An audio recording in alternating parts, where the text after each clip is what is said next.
श्री समर्थांच्या मनोबोधातला 6वा श्लोक आपण पाहतो आहोत. नको रे मना क्रोध हा खेदकारी, नको रे मना काम नाना विकारी, नको रे मना लोभ हा अंगीकारू, नको रे मना मत्सरू दंभ भारू. या श्लोकामध्ये समर्थाने प्रमुख षड्विकारापासून मनाला दूर राहायला सांगितलं आहे. मनुष्य एकदा विकारांच्या अधीन झाला की दिवसेदिवस त्याचं अधःपतन होत जातं. ते शेवट सर्वनाशापर्यंत पोचतो. भगवद्गीता म्हणते तसं ध्यायतो विषयान पुंसा संगस्तेषु उपजायते, संगात संजायते कामा, कामात क्रोधो विजायते, क्रोधात भवति सम्मोहा, सम्मोहात स्मृतिविभ्रमा, स्मृतिभंशात बुद्धिनाशो, बुद्धिनाशात प्रणश्यती. म्हणजे मनात विषयाचा ध्यास लागला की त्यातून काम, क्रोध, सम्मोह, स्मृतिभ्रंश, बुद्धिनाश आणि सर्वनाश अशी ही विनाशाची परंपरा सुरू होते. या श्लोकात प्रथम क्रोधाचा उल्लेख केला आहे. पण क्रोधाचं मूळ कारण काम आहे. कामना म्हणजे आपल्याला जो आवडता विषय असेल तो पुन्हा पुन्हा मिळावा अशी इच्छा असते, अभिलाषा असते. काम पूर्ण होत जाईल तसा तसा लोभ वाढत जातो आणि काम जर अपूर्ण राहिला तो क्रोध येतो. आणि काम, क्रोध, लोभ ही तिन्ही नरकाची द्वारे आहेत असं भगवंतांनी सांगितलं आहे. आणि या विकारामुळेच मनुष्य पापाचरण करायला प्रवृत्त होतो. आले क्रोधाचे काविरे, पिशाच्य परी वावरे. एकदा कामानंतर क्रोध आला की मनुष्य त्या तिरमिरीत काय वाटेल ते करेल, सांगता येत नाही. समाजात गुन्हे घडतात त्याला बरेच वेळा क्रोध हेच कारण असतं. मनासारखी गोष्ट घडली नाही की क्रोध, आणि त्यावेळी आतताईपणानं खुनासारखी भयंकर कृत्यही घडतात. त्याला त्याचा पश्चाताप होतो, पण नंतर त्यावेळी ती गोष्ट हातून घडून जाते.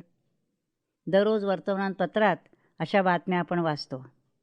कामक्रोधादी विकार याचे आश्रयस्थानच मुळी देह मनबुद्धी आहे.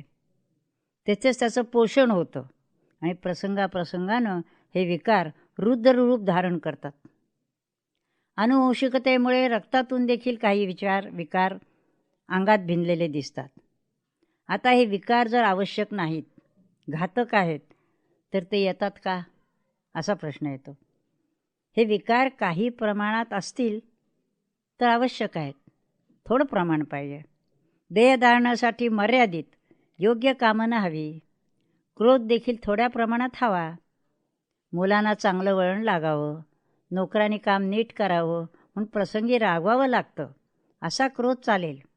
पण हे विकार आपल्या ताब्यात हवेत आणि आपण जेथे त्याची गरज पडेल तेथे संयमपूर्वक आपल्याला त्याचा वापर करता येईल, तर ते गरजेचं आहे.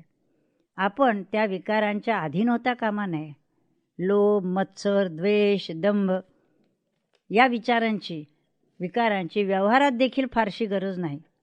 विवेक जागृत असेल तर ह्यांना आळ घालता येतो. लोभ म्हणजे गरजेपेक्षा जास्त वस्तूंची, धनाची साठवण करणे. आणि मत्सर म्हणजे दुसऱ्याला आपल्यापेक्षा जास्त काही मिळाले तर त्याबद्दल असूया वाटणं. त्यातून ईर्ष्या उत्पन्न होते.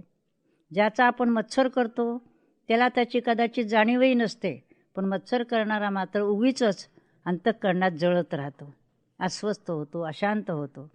यापासून काय मिळतं असं पाहिलं तर काही नाही, उगीचच मत्सर. आपली प्रगती होण्याच्या दृष्टीनं थोडीफार स्पर्धा असावी, पण ती निकोप असावी. मी त्याच्यासारखा मोठा कर्तृत्व होईन असा प्रयत्न जरूर करावा, पण त्याने मन विकृत होऊ नये. दंभाची तर आवश्यकताच नाही आहे. जे आपल्याजवळ नाही ते दाखवण्याची खटपट कशाला, ढोंग कशाला. यापेक्षा प्रामाणिकपणे आपण ज्या स्थितीत आहोत त्यात समाधान मानावं. प्रयत्नांची पराकाष्ठा केल्यानंतर जी प्राप्त परिस्थिती येईल ती आनंदानं स्वीकारावी.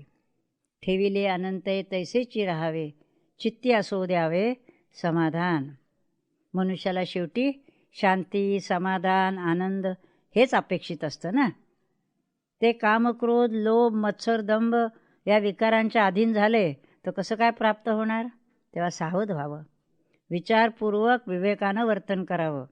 देहबुद्धीतून आत्मबुद्धीकडे प्रवास करायचा असेल, ईश्वरप्राप्तीचे ध्येय समोर असेल, तर ह्या सर्व विकारांना आपल्यापासून दूर ठेवले पाहिजे.